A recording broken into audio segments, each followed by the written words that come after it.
Hello and welcome to Plowing the Past. My name is Kendall Motes, and in these videos, guests who have shaped New Holland agriculture's history will be interviewed and asked to share their experience. Again, my name is Kendall Motes, and I'm a sophomore student at Ithaca College. I was the first New Holland Fair Queen in 2022, and then I was part of the Grassland FFA chapter during my time at Garden Spot, and I served in roles such as the Sentinel and the President. Agriculture is very near and dear to my heart, as well as all the people that I interview, so doing these to preserve agriculture history is super important, and I'm really excited to be here today with Bob Woods, who is an ag teacher from 70 to 72, correct? 72 to 79. 72 to 79, sorry, I had a typo there. And then he also then served in the industry, and we'll talk a little bit more about those experiences. So Bob, could you just give us a little bit of background on your growing years and kind of what got you into agriculture? Did you grow up on a farm? Was it just a natural passion you found? I can, thank you. I grew up on a dairy farm in South Central Pennsylvania, a small dairy farm, a modest dairy farm, and I always had a love for agriculture. When I was in school, I thought about going to college. I wanted to go to Penn State. It was always my first love to go to school at Penn State. And when I was in high school, I didn't have much of a choice as far as what you could study. You took academic or commercial. Mm-hmm. And part of the commercial program was you could take agriculture if you wanted to. I chose academics because I needed to get the preparation for going to college. Part of the time in my high school years, I was able to schedule in some ag courses. Mm-hmm. And it's interesting how I can still tell you my first ag teacher, Joe Clark, and he was a teacher from, he lived in the Everett area, but he came to Phantom Meadow to teach agriculture. I liked agriculture. And Mr. Clark at the time encouraged me, he said, "You ever think about becoming an ag teacher?" And I thought, well, I don't know if I want to be a teacher yet or not, but I really liked coming to ag. I would go there whenever, if I had study halls, I could program ag in, and it filled my schedule up with some ag courses. I really enjoyed it. 10th, 11th grade, I couldn't do it because of my academic schedule, but as a senior, I was able to take more ag courses. I really enjoyed that. And I had another ag teacher, his name was Mr. Klein, Ralph Klein. Mr. Klein also encouraged me to consider becoming an ag teacher. So I decided then, because of my interest in working in the shop, industrial arts work, working with other phases of agriculture, sitting in the ag classroom there with him, that I thought I might like to do that. So I applied to Penn State, kept my fingers crossed so I could get accepted there. Mm-hmm. And I was accepted to Penn State and started my collegiate career at Penn State University, wanting to become an ag teacher. Mm-hmm. So that's where it all started. Always liked agriculture. The farm I grew up on was a modest farm. We milked 50, 60 cows. I knew what it was like to get up and do the work. We weren't the most advanced dairy farm, but I knew what it was like to pick rocks, and what it was like to plant corn, harvest hay, chop haylage, do the things you do on a farm. And I liked that, but I wanted to be able to take a step maybe and teach agriculture where I could learn how to do a better job growing alfalfa, okay, where I could grow taller corn, where I could do a better job getting more milk out of the cows. So I wanted to teach agriculture from a young age. Now, your time at Penn State, did that just reinforce your love for agriculture and being there? Because there you're fully immersed then in agriculture education, whereas in high school you kind of had to choose between the academic side and the, what was the other side? Commercial side. See, we don't have that anymore. So. That's right. No, fortunately, the first 2 years in college, you don't really get the way it was set up when I was in school. You don't get to really take a lot of the ag course that you really want to get to. Mm-hmm. But if you want to get to the ag program, where you want to study agronomy, dairy science, animal science, you have to get through the first 2 years. Yeah. That's tough stuff. That's the chemistry, the English, you have biology. Okay. And I learned a lot about becoming a teacher through those first 2 years. I struggled the first year. The professors that I had, I'm sure they were really sharp, they were excellent. Some were very good, had tremendous ability to communicate, some did not. So it seemed to me that the more effective the communication was with the professor, the better I did. Mm-hmm. And that helped me as I became a teacher later on in life, that you really want to work hard to communicate effectively when you look at a student, know that they're getting what you're trying to do and to teach them. So yeah, when I got into my junior year, I was Dean's List every semester then because I was in what I really like to do. Agronomy, dairy science. Gosh, I know one science course we had was just, the professor was so good. I think he became a dean at one of the campuses. But he was so good that I decided I wanted to sit right in front. I didn't want to miss anything. A couple of my buddies, we wanted to sit in front. And it was physiology, it was a lot of science. It wasn't anything during a test you could ask we couldn't answer. We ruined the curve for about 80 people in that class because we always should get 98s, 99s. But it was, I learned then as a teacher, that's what you want to be like. You want to be able to take something that's tough and make it that students can understand it and want to come back and get some more. So that kind of helped me as to drive my interest in becoming an ag teacher. Yeah. And to be an effective teacher. I didn't want to just be a teacher, I wanted to be an effective teacher. I wanted to impact lives. And then, did you have student teaching? I did. And where did you student teach at? It's very interesting. I student taught at a little school, small school in South Central Pennsylvania called James Buchanan High School, Tuscarora School District. And I had a very interesting cooperating teacher, Mr. Johnson. He was kind of laid back. He was very good. He was well respected in the community. And did a good job helping me to prepare and work with young people. And I will say that probably one of the things that really piqued my interest as a teacher, that really solidified my interest in agricultural education, was the kind of students that he had. He had some really good young men that I can still recall a lot of their names to this day, and how they moved on into the real world, became farmers, agribusinessmen, and so on. So Mr. Johnson had a big impact on me as a teacher as well. And that's huge because if you get a cooperating teacher that's not good, it may take away some of your zeal to become a good teacher. Yeah. And then once you got placed at Garden Spot and were a teacher, how did you, we talked about this a little bit before the interview, but how did you use those experiences that you learned in high school, college, student teaching, and become the best teacher in high school? Well, it's interesting. When you're a teacher, you have a lot to learn the first year or two. There's a lot to learn. You want to get everything put together. I knew what the curriculum should be. One of the reasons that I came to Garden Spot, I wanted to step back a bit. I came to Garden Spot for a reason. Where I student taught, I had my eyes on being a teacher there in that program. Okay. Mr. Johnson was going to retire in a few years, and we talked about this. Mr. Grove, Mr. Long was there, and they said, Bob, if you want to go on and teach for a year, Mr. Johnson's going to retire. We'd like to have you come back and teach here. Okay. So that interested me. So when I had the opportunity to look around the state of Pennsylvania, as far as an ag teaching job, I wanted to look around the state and join a program, an ag program that was tough, that had a good reputation, because I was going to take everything out of that. I was going to pick everything out of that program I could and haul it back to Franklin County and use that to help set up a program and start to do some of the things out there that they're doing in eastern Lancaster County that's working. And I interviewed at 3 schools. They all asked me if I wanted to work with them, and I chose Garden Spot. Okay. For that very reason, because of their reputation, because of the type of students, because of location. I wanted to learn, because as a beginning teacher, you're a newbie. Yeah. You're learning, and it was very interesting to me. I wanted to take what I learned there back to another school and try to take those ideas and involve them with that program. So that was my plan. Didn't work. So did it not work because you fell in love with Garden Spot, or? Well, that was a lot of it, but that opening came up back at James Buchanan I think 2 years later, and I was, I guess, mainstreamed to go there, but the last second, by God's grace, the school board president or member had a son that was not even certified to teach ag, somehow got him in there.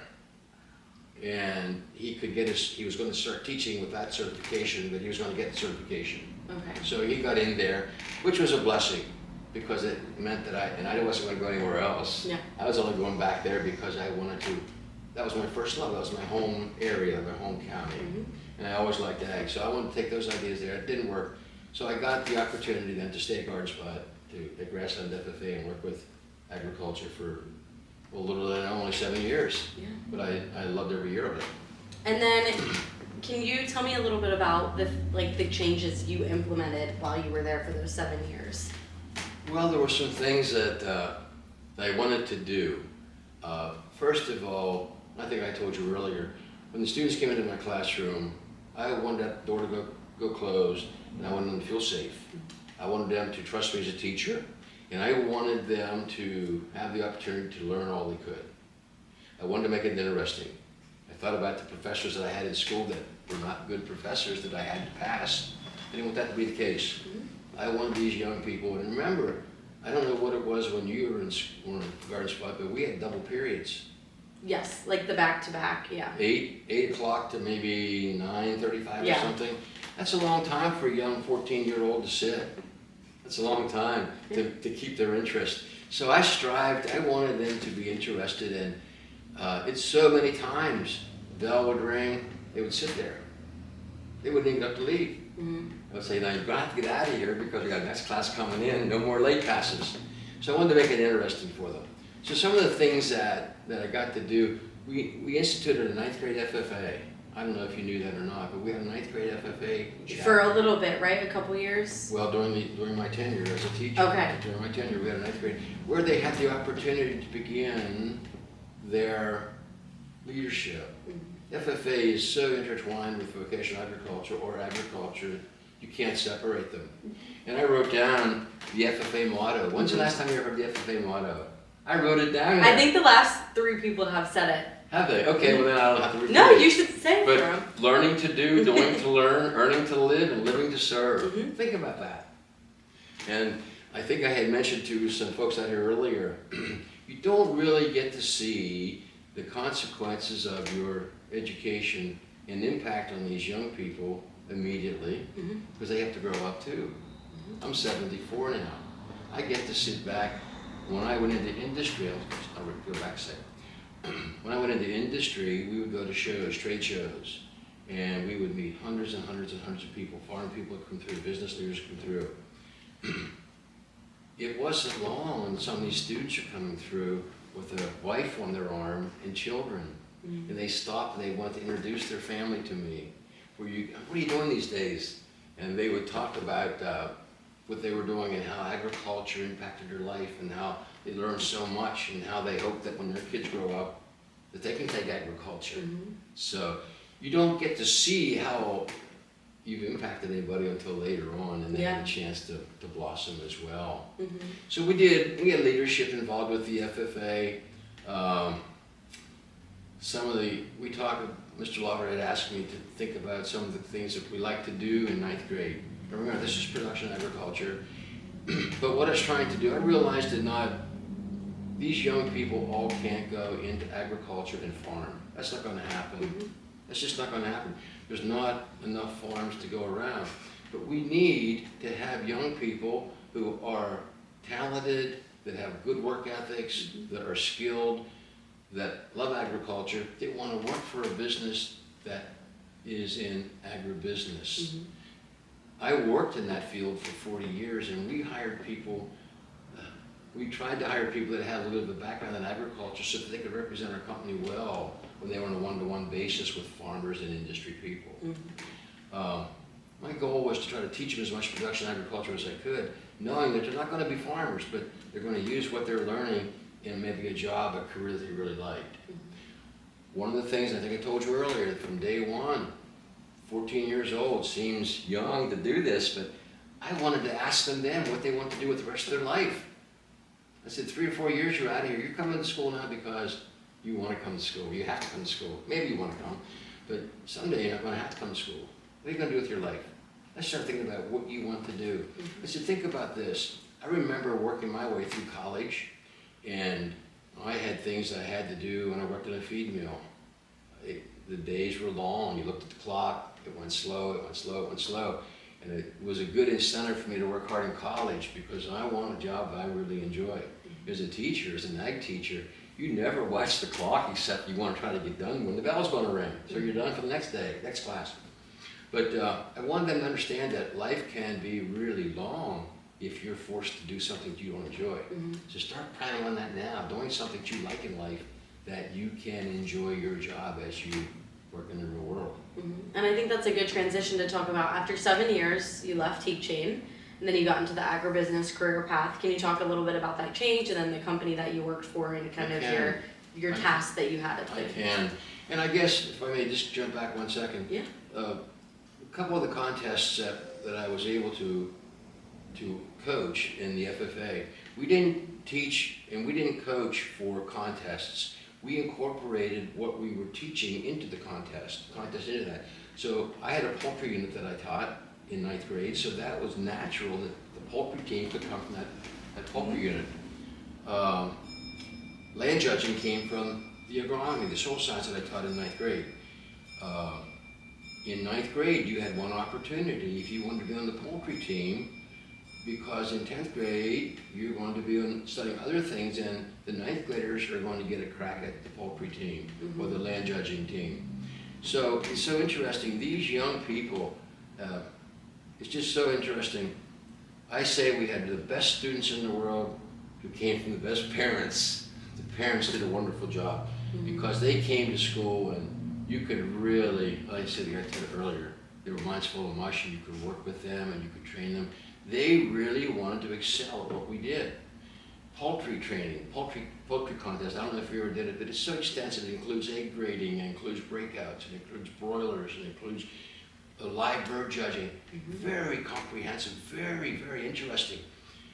They would want to come down after school and we would candle eggs. I had a relationship with the graders at Weavers, federal graders, that they would provide all we wanted, different kinds of eggs, different double ABC, dirty check leakers, and candling devices. And my students would come down and we'd sit for hours coaching, candling eggs in these dark rooms, getting good at it. And the consequences of that hard work, when we'd have a countywide poultry contest that would include Lancaster County, York County, Adams, I'll never forget 1 year, and it was run by Weaver, Victor F. Weaver, who is now Tyson.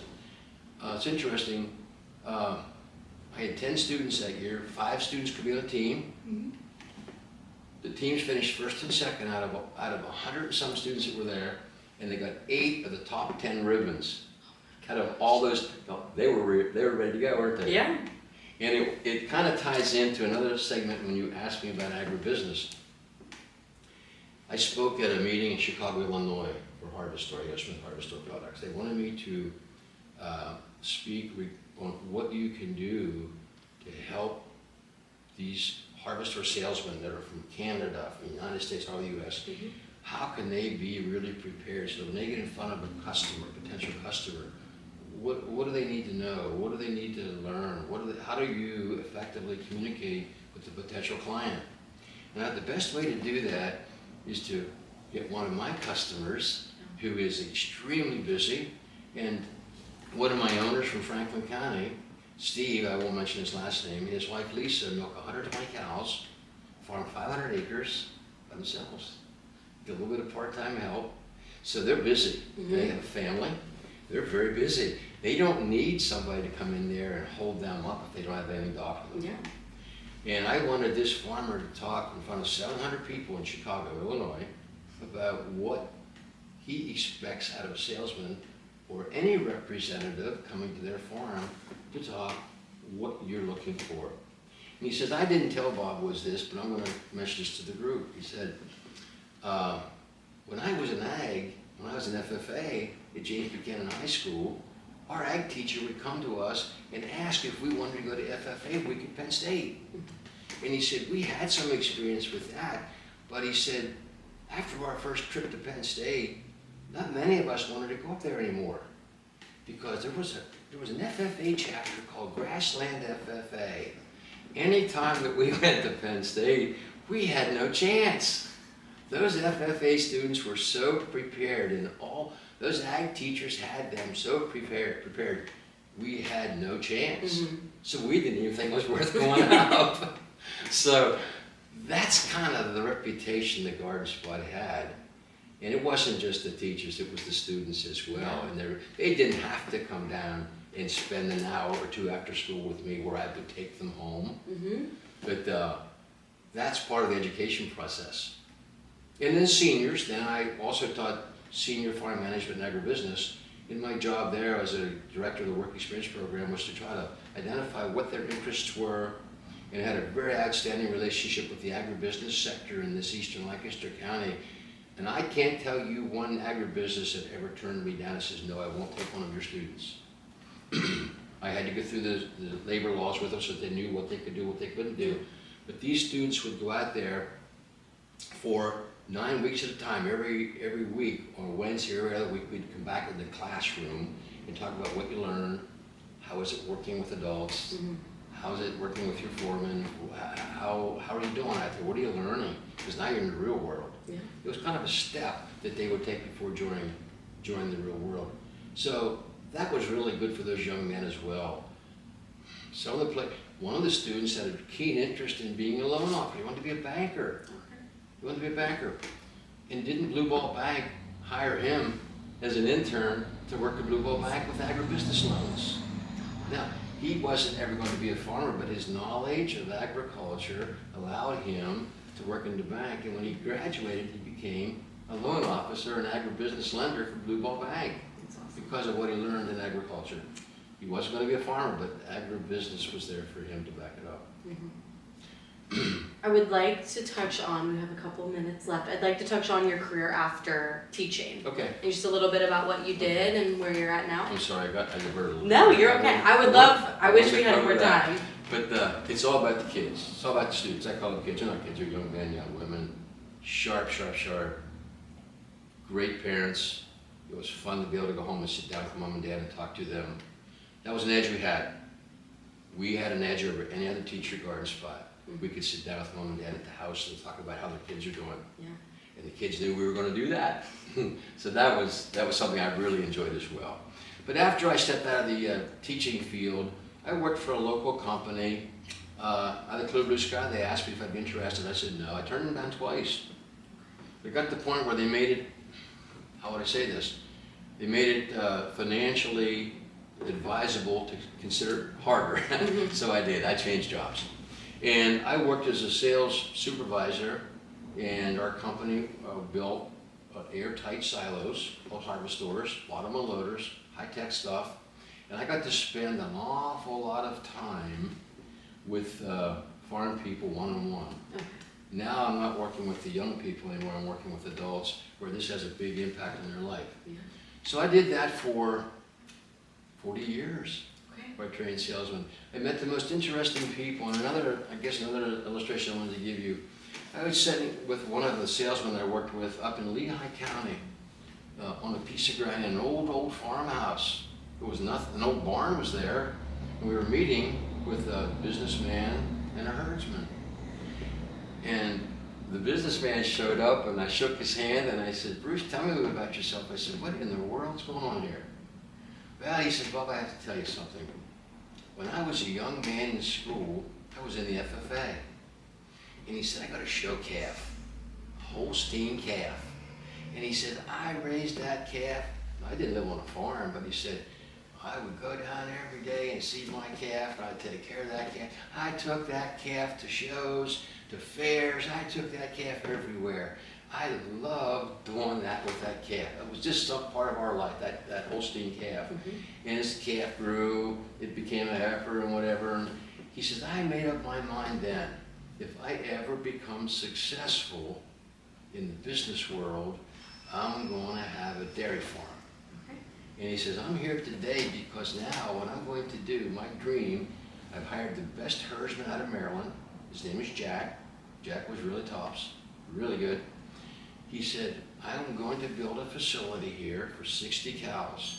And I'm going to buy the 60 best Holstein cows from around the United States and put under one roof. That barn he bought the Dot and Dash twins. They were the top scoring Holstein cows in the United States. They scored 98, 99 points, and he had them in that barn. The barn was insured for $20 million. He paid $400,000 each for those 2 cows. He was just at the point where this embryonic transfer work was starting. And his dream was to fly businessmen in from Japan, land them at the Allentown airport, bring them into this dairy facility, have a beautiful setup, have these businessmen from around the world sit and watch these cows come through, and he could tell about the genealogy and the production records and the history of these cows. And he wanted to sell embryos, not sell the cow, but he wanted to sell embryos from these cows to businessmen from all over the world, and that's what he did. So the need for people to work in this industry, the impact that FFA can have on somebody you don't know until years down the road. And I think I told you that one of the last clients I worked with is a minority owner of the Pittsburgh Steelers. He and his men decided that they wanted to farm. They bought the best jerseys around the United States and Canada. A little interesting aside, they went to a show in Canada one year, and the herdsman, this owner, and they saw a really nice dairy animal on the way in, and they wanted to buy this animal. Now, they could buy what they wanted. They had the economic background to do it, finances to do it. And the man says, "Why do I need so much for this calf, this animal?" "Well, that's a little high. We'll talk to you after the show." This animal won the show. So they come back to see him, but now they really want it. And they said, "We want to buy what's for sale," but the price changed.